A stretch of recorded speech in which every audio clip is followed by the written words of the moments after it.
성경에 보면 예수님께서 십자가에 달리신 다음에 7마디 말을 하십니다. 누가복음에 3마디가 나오고 그리고 또 요한복음에 3마디가 나옵니다. 그리고 마태복음과 마가복음에 엘리 엘리 라마 사박다니, 우리가 잘 알고 있는 이 아람어 이 말씀을 하시는 내용이 나옵니다. 그래서 총 십자가에서 7마디를 하시게 되는데, 오늘 그 7마디 가운데 요한복음에 3마디를 하시는 장면이 나옵니다. 그 말씀 하나하나가 우리에게 주는 의미가 큰데, 오늘 그 말씀을 잠깐 생각해 보려고 합니다. 오늘 첫 번째 요한복음에서 예수님이 십자가에 달리신 채로 하신 말씀을 보면 26절에 예수님의 어머니에게 여자여 보소서 아들입니다 라고 하시면서 예수님의 제자였던 요한을 소개하는 장면이 나옵니다. 우리말로는 여자여라고 번역을 하는데, 이 여자여라는 말은 어머니를 혹은 여자를 하대해서 부르는 단어가 아니라 귀나이라는 헬라어 단어입니다. 이것은 왕후나 혹은 여자를 아주 극존칭으로 부를 때에 우리말로는 번역이 그냥 여자여라고 이렇게 밖에는 우리말에는 그런 단어가 없기 때문에요. 그렇게 썼지만 이게 번역에 오해가 있을 수 있는 말입니다. 예수님의 어머니를 아들이 여자여라고 부르는 것이 우리의 어떤 이 번역으로는 이해할 수 없는 그런 뉘앙스를 가지고 있는데, 그 단어 자체는 극존칭, 여자를 일컬을 때 쓰는 극존칭이다라는 것으로 하면 이 단어는 무리 없이 우리에게 들려집니다. 중요한 게 무엇이냐라는 건데, 예수님의 제자 요한을 소개하면서 27절에 보면 그 제자에게 예수님의 어머니를 부탁합니다. 그리고 그때부터 그 제자가 자기 집에 모시게 되었다라고 하지요. 그러면 우리는 여기서 의문을 갖게 됩니다. 예수님에게는 형제들이 있었어요. 형제들이 있었는데 또 누이 동생도 있었고요. 그런데 굳이 형제들이 있는데 왜 예수님은 예수님의 제자에게 어머니 마리아의 나머지 인생을 맡겼을까라고 할 때, 여러분 천주교에서는 이 장면에서 이것을 해석할 때 무리하게 해석을 합니다. 예수님의 형제들은 예수님이 아버지, 육신의 아버지 요셉이 마리아 이외에 다른 여자를 통해서 낳은 자녀들이다라고 해석을 합니다. 왜냐하면 천주교에서는 마리아 숭배 사상이 있기 때문에 19세기에 마리아에 대해서 교황이 교시를 내립니다. 그러고 그때부터 이제 마리아를 숭배하고 마리아에 대한 성경이 나오지 않은 것들이 천주교인들은 믿게 됩니다. 이런 거죠. 마리아는 종신 처녀였다. 다시 말하면 예수님은 성령으로 잉태해서 난 거고, 요셉과 정혼을 했지만 요셉과는 육체적인 관계를 갖지 않은 여인이다. 그래서 마리아는 평생토록 처녀였다라는 게 천주교인들의 신앙으로 믿는 겁니다. 그래서 마리아의 숭배 기도도 하는 거거든요. 성경에는 그런 이야기가 나오지 않지요. 그런데 그것은 교황이 교시를 내렸기 때문에 천주교인들은 교황 무호설, 교황이 말한 것은 성경이 적어져 있는 성경 말씀과 똑같은 그만큼 비중을 두고 있기 때문에 천주교인들은 그것을 그대로 믿는 겁니다. 그러니까 종신처녀였다라는 것을 믿으니까 여러분, 예수님의 형제들은 마리아가 낳으면 안 되는 겁니다. 그래서 요셉이 다른 여인들을 통해서, 후처를 통해서 예수님의 형제들을 낳은 것이다. 그래서 여기에 이 구절을, 그 예수님의 형제는 예수님과 어머니가 다르기 때문에, 예수님 또한 마리아는 육신의 어머니 몸을 빌어서 낳지만 성령으로 잉태된 것이니까 어머니가 다르기 때문에 마리아를 다른 형제들에게 부탁한 것이 아니다라고 천주교인들은 이 구절을 가지고 그렇게 믿는 거예요.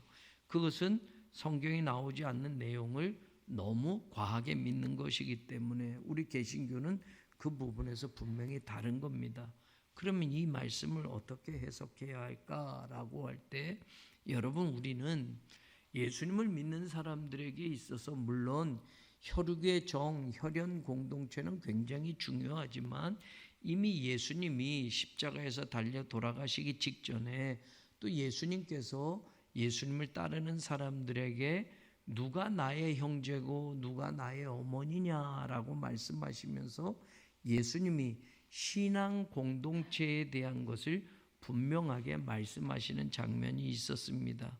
그런 의미로 본다면 여러분 한번 마태복음 12장 말씀을 잠깐 펴보세요. 마태복음 12장 49절 50절을 한번 보는데 마태복음 12장 49절 50절에 보면 한번 같이 읽어봐요. 손을 내밀어 제자들을 가리켜 이르시되 나의 어머니와 나의 동생들을 보라. 누구든지 하늘에 계신 내 아버지의 뜻대로 하는 자가 내 형제요 자매요 어머니이니라. 예수님이 그냥 농담하는 게 아니거든요.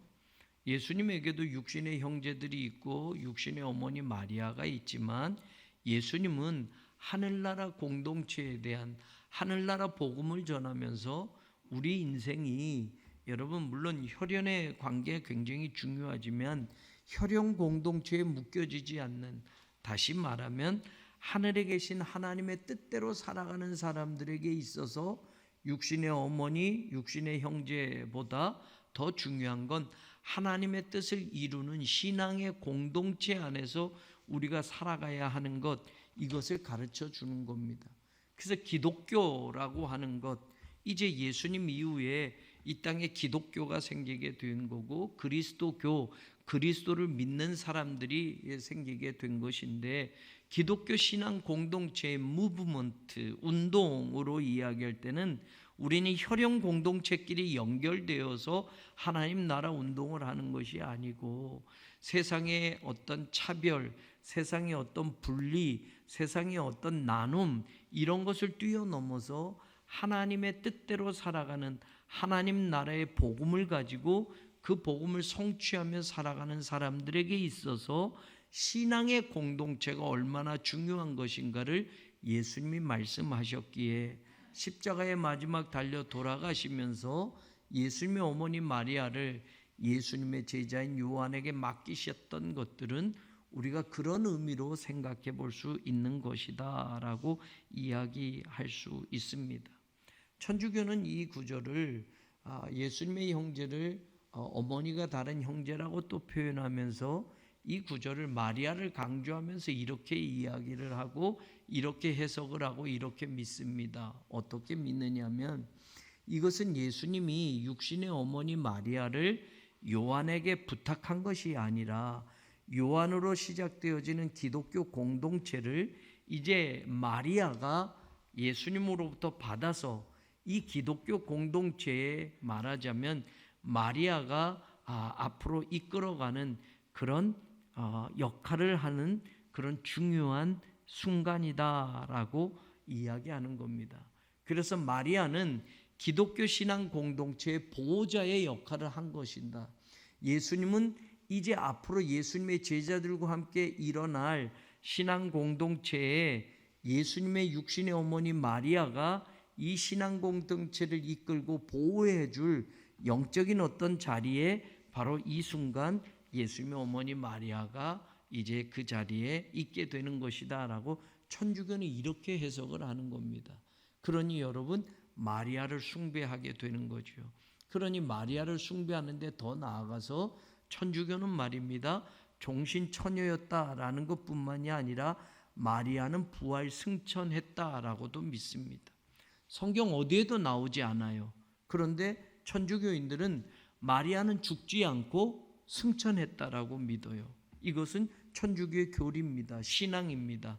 그래서 천주교인들은 마리아에게 기도도 하는 거예요. 마리아는 죽지 않았습니다. 마리아는 그냥 승천하신 걸로 그들은 믿고 있는 거예요. 그러니 여러분, 말이 안 되는 거죠. 비슷한 것 같고 똑같은 것 같지만 이 구절 안에서 엄청난 차이가 나고, 마리아에 대한 신앙에 대한 것이 성경에도 없는 것들을 가지고 그들은 이야기하며 믿고 있기 때문에, 여러분, 이런 데에 있어서는 우리 개신교와는 천주교가 분명한 차이가 있다는 걸 놓치지 말기를 바랍니다. 우리는 단지 이 구절에서 깨닫는 건 뭐냐? 예수님께서 하나님 나라 운동을 하시면서 혈연 공동체에 매어져 있는 인간의 관계, 이것보다 더 중요한 건 하늘나라 복음을 가지고 하나님의 뜻을 이 땅에 이루어가는 신앙의 공동체가 우리에게 있어서 얼마나 중요한 것인가를 이 대목에서 우리에게 가르쳐 주신 것이다. 그리고 단지 더 하나 덧붙인다면, 아들로서 이제 예수님은 메시아이고 그리스도이지만 육신의 어머니 마리아에 대한 걱정과 염려에 대한 것, 십자가에서 찢겨지고 돌아가시는 예수님의 마지막 순간에도 육신의 어머니를 생각하는 그 마음을 우리는 여기서 느낄 수 있는 것이다 라는 것으로 우리는 이 본문을 깨닫고 해석할 수 있는 겁니다. 우리가 신앙 공동체를 강조한다고 육신의 어머니 아버지 다 무시하고 살아가라는 뜻이 아니라는 겁니다. 부모에게 효를 다하는 것, 부모를 공경하는 것은 하나님이 우리에게 가르쳐 주신 중요한 십계명 중에 하나이고, 그것을 무시하면서 살라는 건 절대 아니기에, 예수님은 마지막 숨을 거두시는 그 고통의 순간에도 육신의 어머니 마리아를 걱정하고 염려하며 제자에게 그 마지막을 부탁하는 그 아들로서의 예수님을, 인간적인 예수님을 우리는 이 말씀 속에서도 또 느낄 수 있으며, 더불어 혈연 공동체를 뛰어넘어 신앙 공동체, 그래서 믿음으로 예수 그리스도 안에서 모두가 형제요 자매요 하나님을 아버지라 부르는 신앙 공동체 형성이 기독교 운동에 있어서 혈연 공동체를 넘어서는 중요한 순간이 되어진다라는 걸 오늘 우리는 이 본문에서 깨닫게 되는 겁니다. 두 번째, 예수님의 요한복음에 기록된 말씀에 십자가에 달려 돌아가시면서 마지막 남기시는 말씀입니다. 그런 거예요. 28절 마지막에 보면 내가 목마르다. 목마르다. 여러분, 목이 마르다라는 것은 여러분 신체의 현상이죠. 육체적인 현상이에요.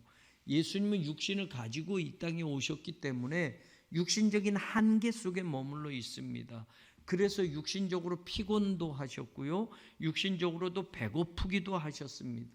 그러니까 마귀가 예수님을 40일 금식할 때에 배고픈 예수님, 육신적인 한계 안에 있는 예수님을 유혹을 하면서 돌덩이로 떡을 만들어 보라 라고 했던 겁니다.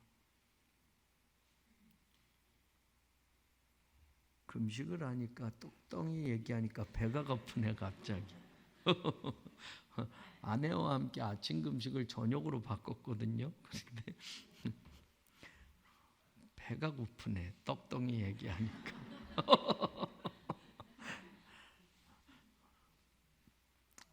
따뜻한 육개장이 먹고 싶으네.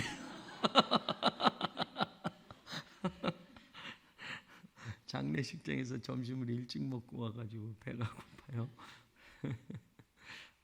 뭐 얘기하다가 내가 목마르다. 육신적인 몸을 가지고 있기 때문에 초기 기독교에서는 여러분 이단들이 이상한 말들을 많이 했어요. 이 가연설이라는 거, 더세티즘이라는 걸 이야기해서 예수님이 육신은 이게 이 가짜로 보여지는 거다라고 해요. 영혼으로만 오신 것이지 육신은 가짜다. 그래서 여러분 십자가에서 죽으시고 뭐 이랬던 거를 믿지 않는 사람들이 있는 거예요. 영지주의, 너스티시즘에서는 여러분 예수님의 육신이 아닌 영적인 걸 강조했고 1세기 기독교에 그런 이단들이 많았어요. 그런데 예수님은 진짜 육신을 입고 이 땅에 오신 분이에요. 그러니 배도 고프시고, 그러니 길거리 가다가 걸어 다니셨잖아요. 피곤하시니까 수가성에서 운물가에서 여러분 목이 마르니까 물 좀 다오라고 하셨던 거예요. 자, 그러면 십자가에 달리신 예수님을 우리가 한번 생각해 본다면 십자가에 달리시기 직전에 예수님은 가진 고문을 당하신 거예요. 따지고 보면 단순한 채찍이 아니라 그 채찍 끝에는 여러분 짐승의 뼈가 달려있는 채찍들이었어요. 그걸 한 번 맞으면 살점이 뜯겨져 나가고 살점이 뜯겨져 나가면 거기서 피가 철철 흐르는 거였어요. 여러분 성경의 표현대로 그리고 당시에 그 채찍들과 로마 병정들이 예수님을 그렇게 고통스럽게 만들었던 것들을 생각하면 여러분 십자가에 달리신 예수님은 성경의 표현대로 물과 피를 다 쏟으셨다. 여러분 옆구리에 창을 맞고 채찍질로 온 몸이 다 뜯겨져 나가서 거기에서 피가 나오고 진액이 다 쏟아지니 여러분 몸속에 있는 수분이 다 배출되는 거예요. 그럼 당연히 여러분 목이 마르게 되죠. 우리가 영화 같은 데 보면 총을 맞아서 피를 막 흘리는 사람은 나중에 피가 막 빠지면 목이 마르다고 물 좀 달라고 하는 거 보이죠? 그런 거예요. 예수님은 지금 육신의 고통, 아주 극심한 고통 속에 십자가에 달려 돌아가시고 양손, 양발, 그리고 머리, 옆구리, 그리고 채찍에 맞은 모든 몸에서 피가 쏟아져 나오고 물이 쏟아져 나온 거예요.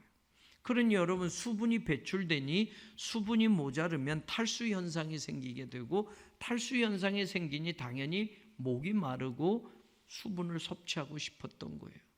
여러분 그 예수님이 마지막 목이 마르다. 그런데 우리가 이 말씀을 해석할 때 단순히 여러분 피와 물을 쏟으셔서 예수님이 탈수 현상이 있어서 목이 마르다. 그 피와 물은 여러분 누구를 위해서 쏟으신 겁니까? 그 피와 물이 왜 예수님의 몸에서 흘러나와야 했습니까? 그것은 우리를 위해서 죽으셨기 때문에 우리를 위해서 그 피 한 방울도 우리의 죄 때문에 우리의 그 더러운 죄 때문에 예수님의 몸에서 그 보혈이 흘러나왔고 그 보혈의 능력으로 우리가 죄 씻음을 받은 겁니다. 예수님이 이렇게 말했잖아요. 누구든지 목마르거든 내게로 와서 마셔라.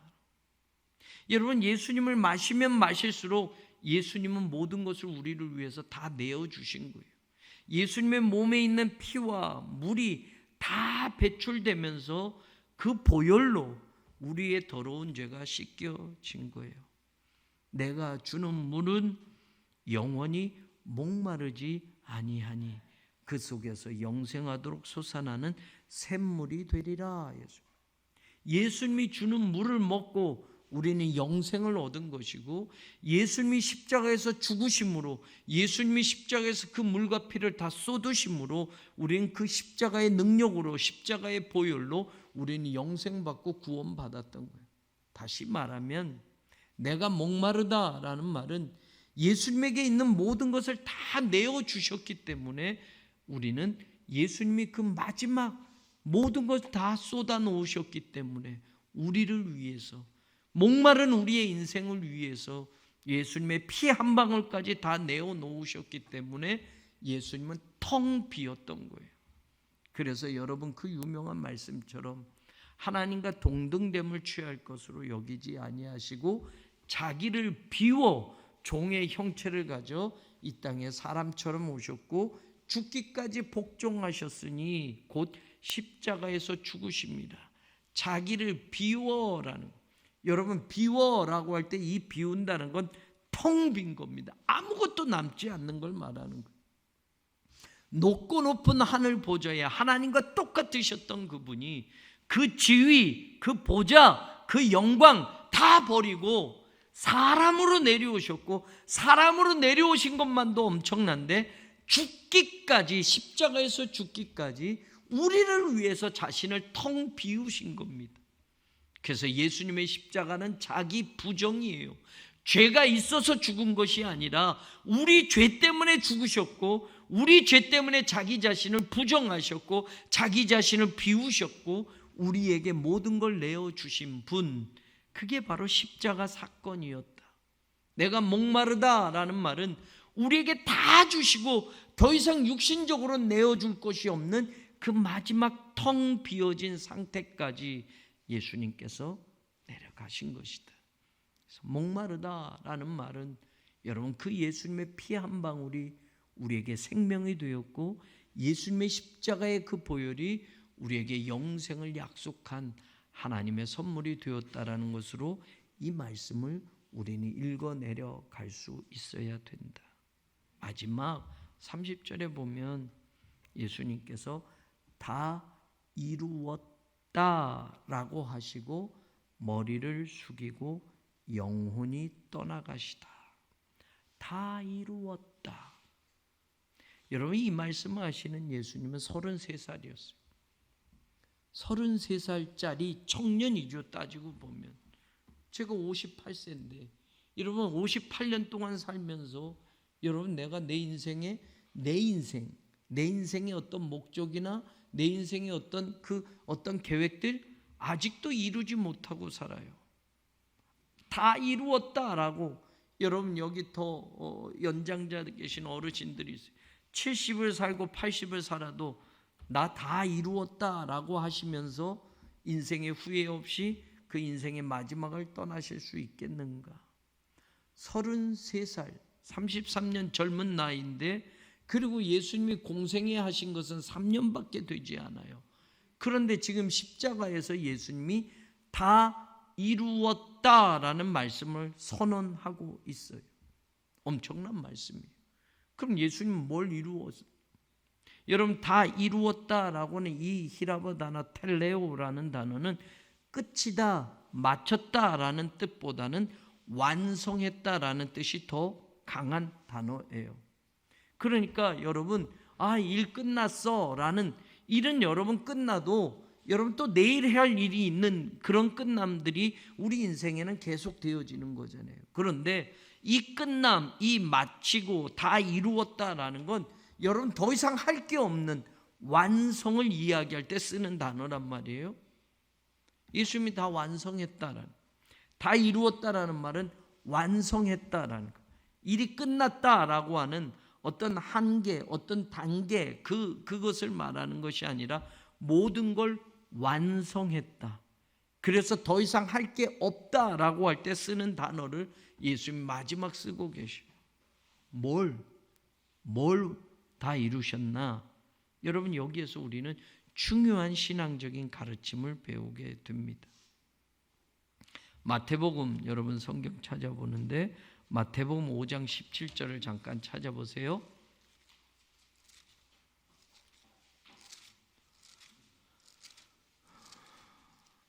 마태복음 5장 17절 우리 같이 한번 읽어볼까요? 시작. 내가 율법이나 선지자를 폐하러 온 줄로 생각하지 말라. 폐하러 온 것이 아니요 완전하게 하려 함이라. 여러분 지금은 우리가 성경을 구약, 신약 이렇게 가지고 있잖아요. 그런데 예수님 당시에는 신약 성경은 없어요. 예수님 당시에는 율법과 선지서라는, 율법은 토라, 창세기, 출애굽기, 레위기, 민수기, 신명기, 하나님이 모세에게 주신, 하나님이 이스라엘 백성들에게 주신 율법, 이 모세 오경을 율법이라고 이야기하고, 선지자라는 말은 선지서를 이야기하는 거예요. 예언서를 이야기하는 거예요. 그래서 구약 성경을 율법과 선지서, 선지자라고 말하는 거예요. 예수님께서는 구약을 전혀 무관하게 오셔서 복음을 이야기한 것이 아니라 예수님이 오신 것은 구약의 완성이 되어진다. 구약을 폐하러 온 것이 아니라 완전하게 하려고. 구약만 가지고는 하나님의 구원 계획이 완전히 이루어질 수 없는 거였어요. 구약의 율법, 구약의 선지서, 구약의 성경만으로는 여러분 하나님의 구원이 완성되어지지 않았던 거예요. 구약은 신약의 예수님을 예표하는 말씀이었고, 신약은 예수님이 이 땅에 오셔서 하나님의 모든 것을, 구원을 완성한 복음을 이야기하는 것이어서 예수님이 다 이루었다라는 말씀에는 첫 번째 우린 이것을 놓치지 말아야 돼요. 하나님의 말씀, 하나님의 율법, 하나님의 계명이 예수님이 아니고서는 완성되지 않는 거였다라는 말이에요. 그러니 아무리 유대인들이 율법을 이야기하고 할례를 이야기해도 그것으로는 하나님의 구원이 완성될 수 없었던 거예요.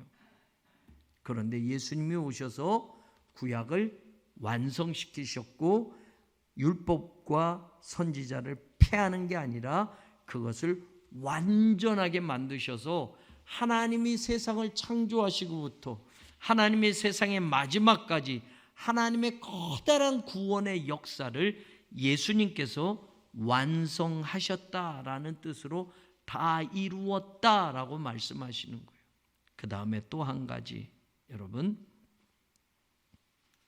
누가복음 19장 10절을 찾아보세요. 우리가 알고 있는 말씀이에요. 누가복음 19장 10절.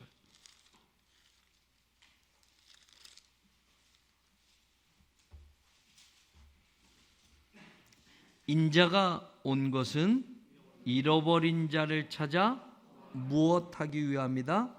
구원하려 함이다. 예수님이 오신 목적은 이 세상을 구원하기 위한 거예요.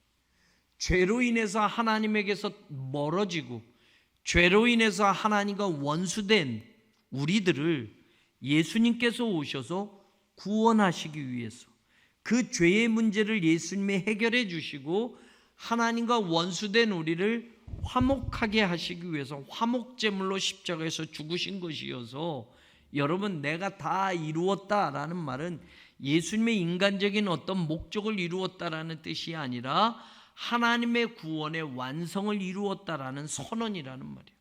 내가 온 것은 잃어버린 자를 찾아서 죄로 인해서 하나님에게서 떨어진 자들을 찾아서 구원하려 함이다라는 말이기 때문에 내가 다 이루었다라는 말은 하나님의 구원을 완성했다라는 말이에요. 엄청난 말이에요. 이 말은 예수님 이외에 하나님의 구원의 또 다른 길은 없다라는 선언이에요. 여러분, 이단들은 정명석이 요즘 얼마나 유행입니까? 보면 제대로 된 신앙인으로 그걸 보면 말이 안 되는데 여러분, 그걸 믿고 거기에 빠져 있는 사람들, 제대로 된 신앙이라면 여러분, 신천지가 아무리 얘기를 해도 믿지 않아요. 어떻게 이만희가 보혜사냔 말이에요. 그 늙은 노인이 이제 죽을 날 얼마 안 된 노인이 무슨 보혜사예요. 영생불사한다고 말하는 것. 이미 그 전에 조희성이라고 하는 그 사람도 영생불사한다고 해서 죽었어요. 하나님의 교회도 마찬가지. 안상홍도 죽었어요. 하나님이라고 그랬어요. 하나님이라고. 냉면 먹다가 걸려서 죽었단 말이에요. 근데 이제는 그 부인이 장길자가 여러분 하나님 어머니로 지금 역할을 하고 있어요. 여러분, 이게 제대로 하나님의 말씀을 읽고 배우고 정말 교회 제대로만 다니면 그런 이단에 빠질 수가 없어요. 예수님만이 구원의 완성을 이루셨다고 하면 예수님 이외에 다른 게 필요 없어요. 이게 성경이 말하는 거예요.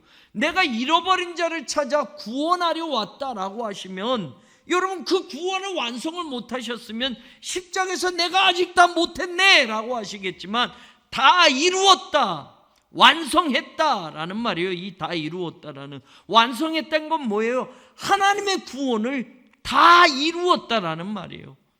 하나님의 구원의 모든 역사, 인류의 처음부터 끝까지 여러분, 죄 때문에 어긋난 그 모든 인생들을 예수 그리스도의 십자가로 구원하시는 그 일을 완성하셨기 때문에 예수님이 33살에도 여러분 이 말씀을 하시고 십자가에서 죽으셨던 거예요. 이거 하나만 믿어도 무슨 이단이 새로 나와도 거기에 기웃되지 않는단 말이에요. 제대로 예수를 모르니까 여러분 이단에 빠지는 거예요. 예수님만 제대로 알고, 아니 성경 다 외우지 않아도 돼요. 성경을 뭐 수천독 안 해도 돼요. 여러분, 이 구절 한 절만 붙들어도 여러분 영생 얻고 구원받는 거예요. 이 구절 하나만 믿어도 예수 그리스도밖에는 구원의 길이 없습니다. 다른 이름으로는 구원받을 리가 없다라고 성경에 선언한 것처럼 나는 길이요, the way, 유일한 그 길이요.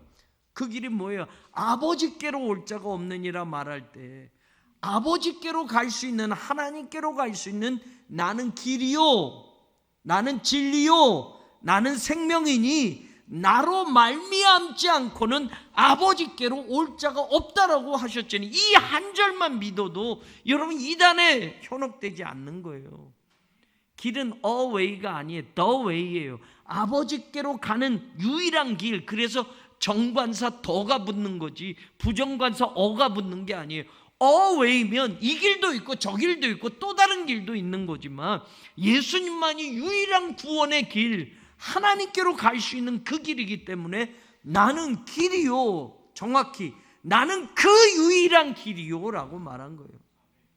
구원받을 진리는 여러분 이단들이 얘기하는 이런 진리 저런 진리 말고 나는 그 진리다라는 거예요. The true, 하나님께로 갈 수 있는 유일한 진리, 그 진리가 바로 나야.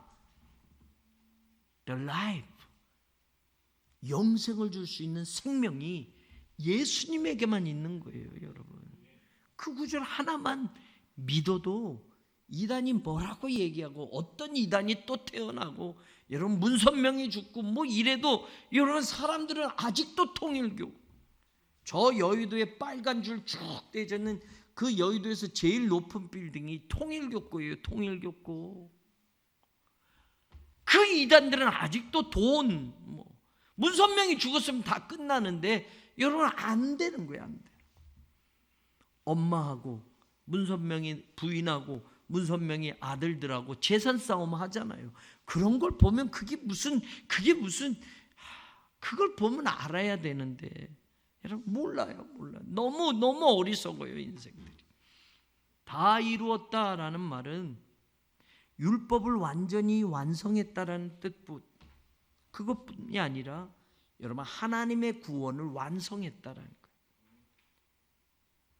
또 한 가지 잊지 말아요.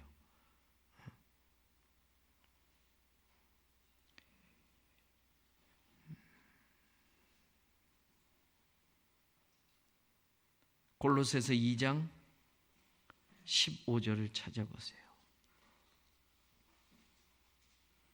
골로새서 2장 15절. 다 이루었다라는 말은 우리에게 또 다른 어떤 말씀이 되느냐? 2장 15절 같이 읽어봐요. 시작.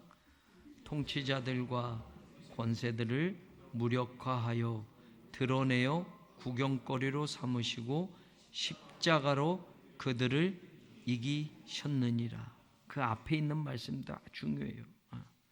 모든 죄를 사하시고 13절 마지막에 우리의 모든 죄를 사하시고 14절 우리를 거스르고 불리게 하는 법조문으로 쓴 증서를 지우시고 제하여 버리사 십자가에 못 박아 버리시고 그리고 통치자들 권세들을 무력화하여서 구경거리로 삼으시고 십자가로 그들을 이기셨다.